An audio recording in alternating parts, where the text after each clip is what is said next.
বছর যাকে যে টাইম দেবে, যে কাজ দেবে, যথা সময়ের মধ্যে সেটা আমাদেরকে পূরণ করতে হবে।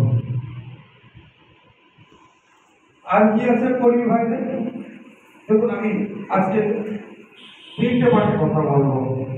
প্রথম হচ্ছে আমাদের কর্মীদের কেমন ভাবে থাকা দরকার, দ্বিতীয় হচ্ছে আগামী পঞ্চায়েত নিয়ে, তৃতীয় আনুষঙ্গিক বিষয় নিয়ে সাধারণ মানুষের সাথে কেমন আচরণ করবে বা তাদের কাছে গিয়ে কি প্রেজেন্ট করবে। 3টে বিষয় আজকে আলোচনা করবো, আমার আলোচনার মধ্যে থাকবে।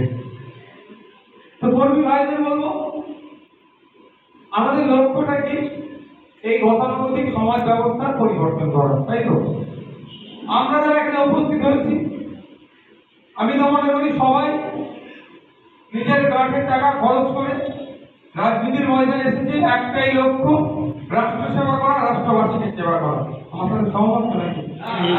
যারা সমাজের আন্দোলন করছে আমার সাথে সবাই সহমত হবে যে আমরা নিজের গাঁটের টাকা খরচ করে